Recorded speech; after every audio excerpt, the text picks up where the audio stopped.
تے 10 تو 5 سال پہلے سائیکل تے آیا سا, تنخواہ تیری 30,000 ہے, خرچہ تیرا روزانہ کا 30,000 ہے, تو نے گاڑی رکھی ہوئی ہے, تو یہ بتا اللہ کا اتنا فضل کہاں سے ہے تیرے پہ؟ چندے سے کھا رہا ہے ظاہر ہے, اور کہاں سے کھا رہا ہے؟ اور کمرے بالکل نہیں جانا, پینٹی لاندے جے, تقریرا باہر کر دے ہو تو جواب دیں دو کمرے اندر, جواب دو کہ تمہارا یہ لیونگ سٹینڈرڈ کہاں سے آیا ہے. مولانا طارق جمیل صاحب حفظہ اللہ تعالی نے ہیئر ٹرانسپلانٹ کروایا ہے, یعنی مصنوعی بال لگوائے ہیں, لگوائے انہوں نے, اور مصیبت ہمارے لیے پڑ گئی ہے. کسی حد تک یعنی جو لوگ کامنٹس کر رہے ہیں بےچارے وہ جسٹیفائی ہیں, دینی پوائنٹ آف ویو سے نہیں, اخلاقاً.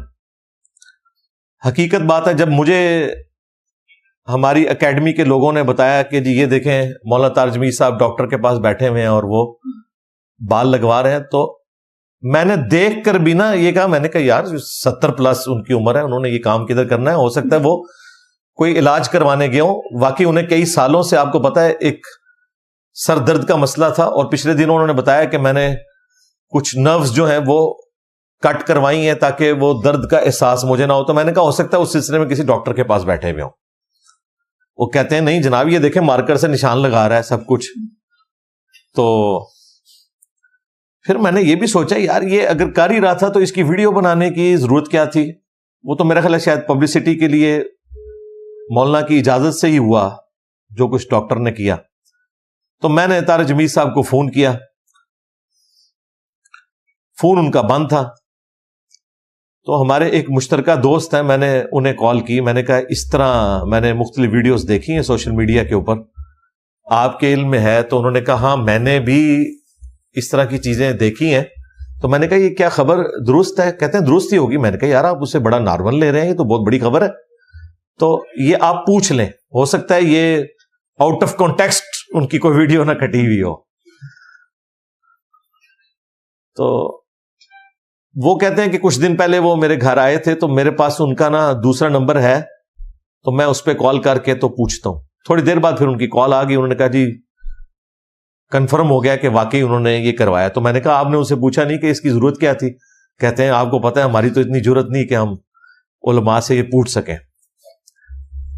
تو چلیں میری قسمت اچھی ہے یا مولانا کی قسمت اچھی ہے کہ وہ میرا تو فون پہ رابطہ نہیں. میں نے تو ضرور پوچھنا تھا کہ حضرت آپ کو ضرورت کیا ہے.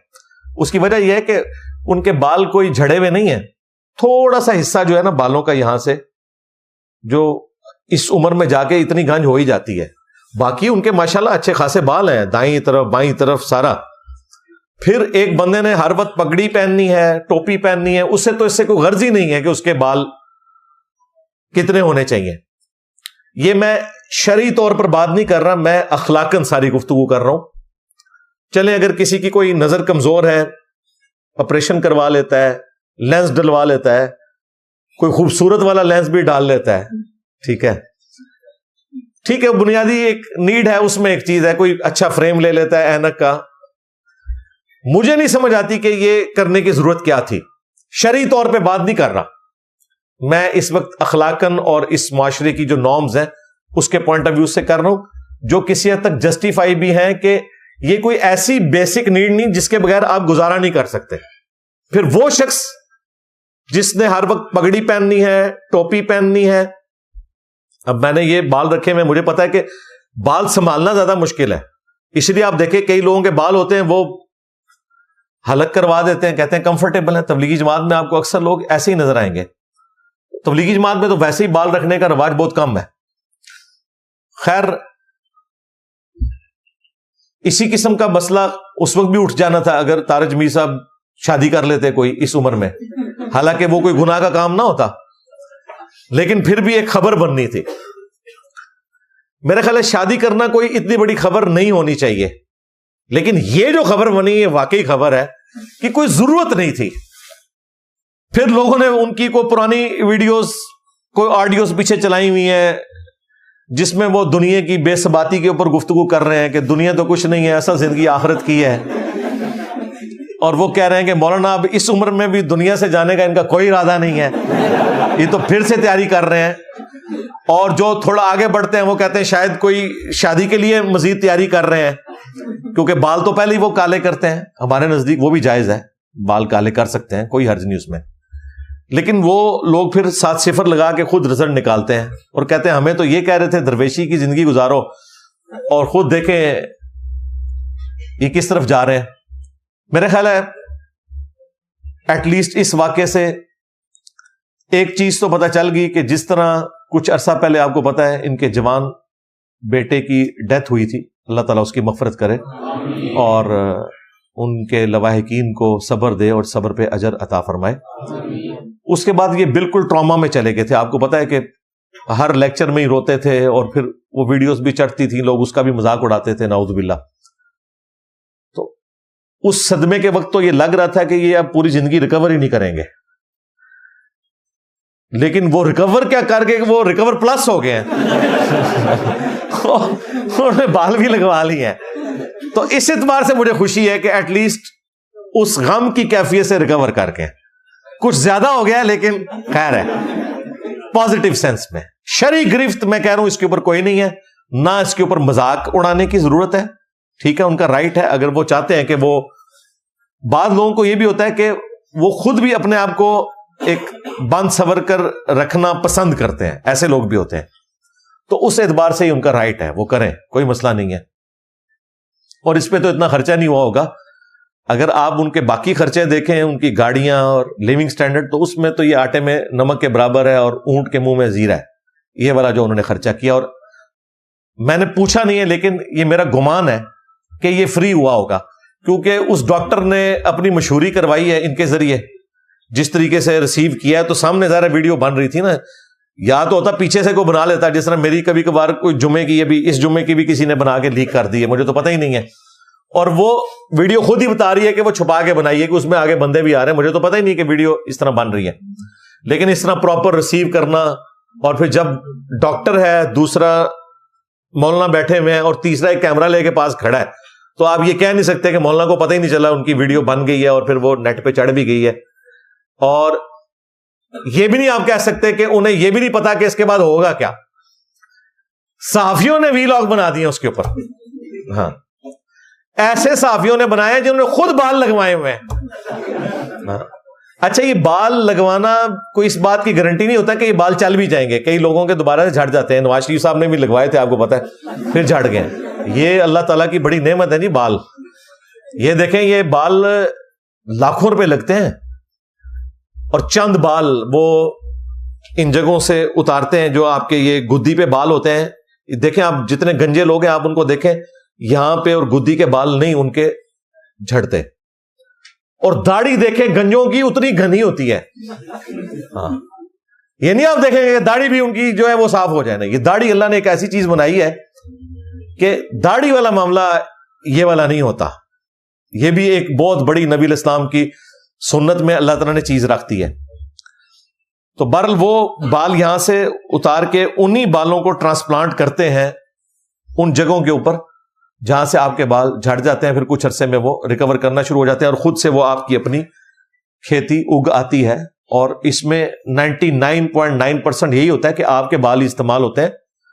کسی دوسرے کے بال لگانے کا تو آپ تصور ہی نہیں کر سکتے. اس کی وجہ ہے کہ وہ جسم اسے قبول ہی نہیں کرے گا.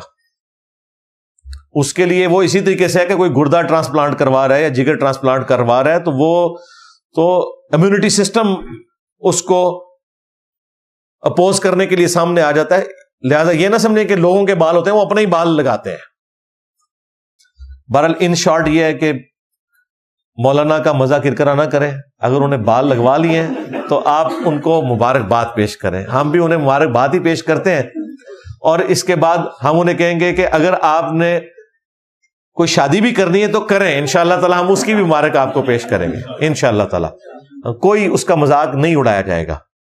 جو چیز اسلام میں حرام نہیں ہے، جواز کی حد تک موجود ہے، اس کے حوالے سے آپ کسی مسلمان کے اوپر کوئی تان نہیں کر سکتے. لہٰذا میں ان تمام لوگوں کو جنہوں نے نیگیٹو کامنٹس کیے، یا ان صحافیوں کو جنہوں نے اس چیز کو بنیاد بنا کے ان کے اوپر پھپتیاں کسی، انہیں سمجھاؤں گا کہ آپ یہ والی حرکت نہ کریں کہ آپ ایک وہ چیز جو اسلام میں حرام نہیں ہے اس اعتبار سے کسی کا مذاق اڑانا شروع کر دیں. باقی جس حوالے سے لوگ بات کرتے ہیں وہ بات اپنی جگہ بالکل درست ہے کہ جب کوئی شخص پوری زندگی فقر کا درس دے رہا ہے تو اس کی زندگی میں بھی وہ والی درویشی نظر آنی چاہیے. لوگ ایکسپیکٹ کرتے ہیں, سیدھی سی بات ہے, اور ان چیزوں کا خیال رکھنا ضروری ہوتا ہے. یہ نہ سمجھے میرا کوئی ذاتی موقف ہے. بخاری مسلم میں حدیث ہے, نبی صلی اللہ علیہ وآلہ وسلم اعتکاف بیٹھے ہوئے تھے, آپ کی بیویاں آپ کو اعتکاف کی حالت میں ملنے کے لیے آئیں. کچھ تو ساتھ ہی اعتکاف بیٹھی تھی, کچھ رات کے اندھیرے میں ملنے کے لیے آئیں. تو باقیوں کو تو حضور نے رخصت کیا, لیکن حضرت صفیہ کا گھر تھوڑا دور تھا. آپ نے کہا صفیہ تم رک جاؤ, تمہیں میں خود چھوڑنے جاؤں گا. جب آپ وہاں سے نکلے تو راستے میں آپ نے کچھ انصاری اصحاب کو دیکھا, تو وہ حضور کو دیکھ کے نا تیزی سے گزر گئے. آپ وہیں رکے, آپ نے ان کو بلایا. تو وہ جب پاس آئے تو آپ نے فرمایا یہ رات کے اندھیرے میں جو عورت میرے ساتھ ہے نا, اب اسٹریٹ لائٹ کوئی نہیں ہے, یہ ذہن میں رکھیے گا, نہ کوئی روشنی ہے, یہ میری بیوی ہے, میں اسے چھوڑنے کے لیے جا رہا ہوں. تو انہوں نے کہا یا رسول اللہ, ہم آپ کے بارے میں گمان تو کر ہی نہیں سکتے کہ آپ کسی نامحرم عورت کے ساتھ ہوں گے رات کے اس اندھیرے میں. تو آپ نے فرمایا بے شک شیطان انسان کے جسم میں خون کی طرح دوڑتا ہے, وہ تمہیں یہ وسوسہ دلا سکتا تھا, لیکن نبی الاسلام نے اپنی پوزیشن خود کلیئر کر دی پہلے. حالانکہ آپ نہ بھی کرتے کوئی فرق نہیں پڑنا تھا, لیکن ان کا بیڑا غرق ہو جانا تھا اگر وہ بدگمانی کرتے. نبی کے بارے میں کرتے تو ایمان سے ہی جاتے. نبی علیہ السلام کو خطرہ ہوا کہ میرے اس ظاہری عمل کی وجہ سے, جس میں میں نے کوئی غلط کام نہیں کیا, کسی کے دماغ میں کوئی ایسی بات نہ آ جائے اور میرے بارے میں ایسا گمان کر کے اپنی آخرت نہ برباد کر بیٹھے. کلیریفائی کر دیا. لیکن یہاں آپ کو مولوی جمعوں کے خطبوں میں یہ تو کہتے ہوئے سنائی دیں گے کہ حضرت عمر سے جمعے کے خطبے میں حضرت سلمان فارسی نے پوچھ لیا تھا کہ تمہارا یہ لباس کیسے سلا, مال غنیمت میں تو ہر شخص کو ایک چادر ملی تھی, تمہارا تو قد لمبا ہے. تو انہوں نے کہا میرا بیٹا جواب دے گا. عبداللہ ابن عمر نے کہا کہ میں نے اپنے حصے کی چادر دی تھی. یہ جس ممبر سے آپ کو مولوی بیان کر رہا ہوتا ہے نا, جیسے یہ واقعہ مکمل کرے آپ نے وہیں کھڑے ہونا ہے, کہنا جی میں بھی سلمان فارسی کی سنت پہ عمل کر رہا ہوں, اور تو بھی حضرت عمر علی سنت پہ عمل کر. ہاں تے 5 سال پہلے سائیکل تے آیا سا, تنخواہ تیری 30,000 ہے, خرچہ تیرا روزانہ کا 30,000 ہے, تو نے گاڑی رکھی ہوئی ہے, تو یہ بتا اللہ کا اتنا فضل کہاں سے ہے تیرے پہ؟ چندے سے کھا رہا ہے ظاہر ہے, اور کہاں سے کھا رہا ہے؟ اگر یہ حضرت عمر کے ماننے والے ہوئے نا تو برا نہیں مانیں گے, نہ آپ کو کہیں گے کہ جی آپ بعد میں کمرے میں تشریف لے آئے, اور کمرے بالکل نہیں جانا, پینٹی لاندے جے. انہوں نے کو تقریریں باہر کر دے, اسے جواب دیں دو کمرے اندر. جسے تقریر کی ہے وہیں پہ جواب دو کہ تمہارا یہ لیونگ سٹینڈرڈ کہاں سے آیا. تو واقعی جب ہم ایسے لوگوں سے درویشی کی باتیں سنیں, اب ہمارے باپا جانی ایکس مرشد دیکھیں نا, وہ سبز تکیے, میں نے پگڑی تو رکھ لی ہے, مجھے اس دن ایک بھائی کہہ رہے تھے 2 تکیے بھی رکھ لو, تو چنڈے بھی چک لو.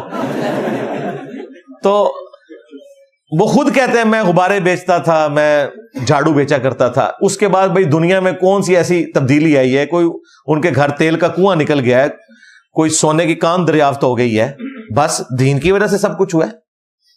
یہ ساری بہاریں آپ کو جو نظر آ رہی ہیں دین کی وجہ سے نظر آ رہی ہیں. اللہ کا فضل سارا اسی دین سے ہی کھایا ہے. ہاں تو ایسے لوگوں کو اپنا سٹیٹس کلیئر کرنا چاہیے جنہوں نے دینی کیریئر سے یہ ساری چیزیں بنائی ہیں. یہ فرق ہے علماء حق میں اور علماء سو میں, سیدھی سی بات ہے. یہ بات کرنا بڑا آسان ہے, لیکن پریکٹیکلی جب آپ کو جسٹیفائی کرنا پڑ جائے تو منہ سے جھاگ چھوٹنی شروع ہو جاتی ہے, اور ساتھ بیٹھے ہوئے جو مریدین ہے نا, سب سے پہلے وہ میدان عمل میں اتر آتے ہیں کہ آپ کو جی مفتی صاحب سے بات کرنے کی تمیز ہی نہیں ہے, آپ کو حضرت صاحب سے بات کرنے کی تمیز نہیں ہے. یہ ایک جملہ انہوں نے رٹا ہوا ہے, جس وقت چاہتے ہیں یہ پھینک دیتے ہیں تاکہ ماتی ماری جائے. سیدھی سی بات ہے. صلو علی محمد وآل محمد, اللہم صلی علی محمد وعلی آل محمد واصحاب محمد وازواج محمد وامت محمد اجمعین الی یوم الدین, آمین.